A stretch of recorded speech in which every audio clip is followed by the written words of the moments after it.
Welcome back to the channel, guys. My favorite cow calf. Haven't jumped over the fence yet, but I believe it's a heifer. I believe that's 3 in a row for her. 3 heifers. Great way to build a herd.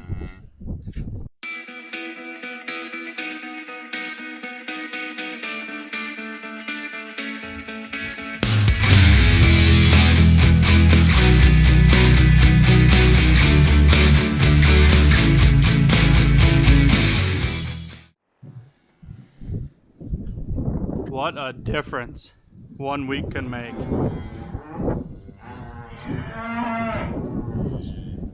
Jeez, everybody's worked up now.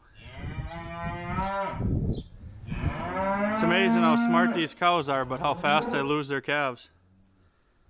But as you can see out there, no snow left except for the snow banks. It's amazing. What a week of, I mean, shoot, I'd say 70s. It's been 70s for 3-4 days. And got nothing but snowbanks left. A lot of bare dirt. Slow week calving. I believe we only had 5 calves this week, I believe. So, still punching right along on the calf count, but a lot of these ladies look really uncomfortable, so I'd imagine next week's gonna be a little bit more, if not the same. And everybody's safe and healthy. That's all that matters. So, how we do our numbering system on our calves is the first number, if it's a heifer, 1, 2, and 3, is for like the year. So like 3,000 numbers will be for 23. That's what we're on this year. And that's how we just determine when the heifer was born. If it's a bull calf, we automatically steer them right away, band them, and their number is just exactly a match to their mama. So anyways, in that 4-digit number, the first number is the year, and then the last 3 are their mama's number too. So pretty simple way to keep track of things. It works pretty good. We don't lose much for tags in the calves or the cows, so because we're not on rough pasture or anything, so we don't double tag them, and it works good. So I got to I had the motor on the unload on the grain bin quit, so I went to bring it in to rebuild it, and they said it wasn't worth rebuilding, so I had to buy a new 5-horse motor for the unload on the grain bin. So I'll take you guys over there, and we'll wire that in, get that installed, make sure she runs good, and go from there. Just cannot believe how beautiful it is.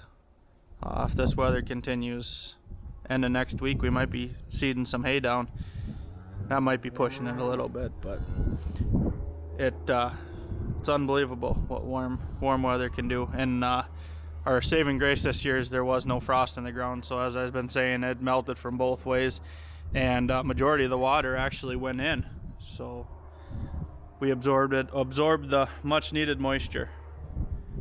But in the first clip in this video, this afternoon, number 750, my favorite cow, calved. So we're gonna work that calf here in an hour or so. That second heifer behind 90 here, that is one of her heifers too. So hopefully the new calf is a heifer, and we keep adding them genetics to the herd. So I climbed over the feed rail over there on that 3rd section from the left, and I must have pretty much stepped right over there. There's another new calf. It's either 26 or 36, which is a nice looking cow. So it's looking like we have 2 to work this evening. So they keep popping out like crazy.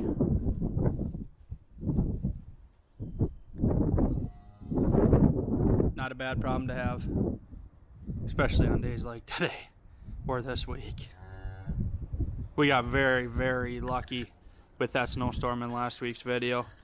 We were able to lock up our pairs, and everybody stayed healthy. There's a lot of farmers that experienced quite a bit of loss, and we're very, very fortunate. They're a little 27. Little heifer, but she calved out good. And for now, I think she earned her keep on this farm. US 5-horse. We're replacing a 5-horse. I was going to go with a 7.5 because I plan on putting a power sweep in this bin. But they told me a 5-horse will be plenty. So let's get this mounted, get it wired up. Unfortunate, I don't like spending money on this kind of stuff, but it's a necessary evil. Farming costs money, and just wrote my check for my fertilizer this year, and we're not even going to talk about that right now. It was a heifer calf, 37.50. Third heifer in a row. You're okay, Mama. Good job. Good job, Mama.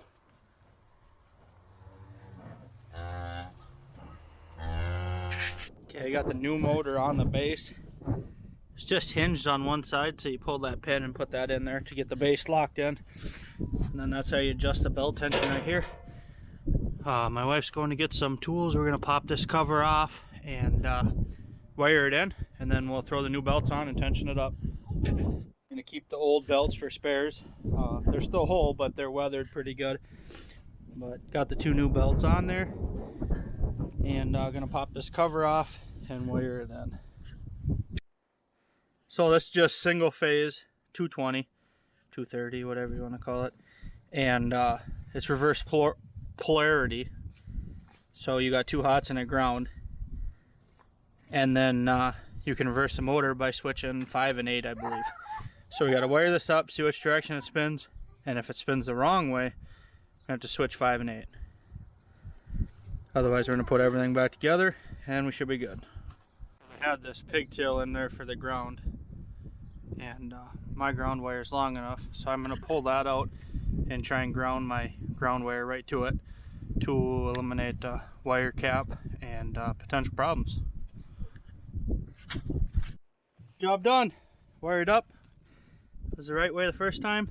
Dumped some corn on, and we are ready to unload this bin. Time to get a paycheck. Beautiful sunset. I'll turn this fan back on. That'll be it for this video. Please like, comment, subscribe, follow along for more. We'll talk at you later. Have a good week, everybody.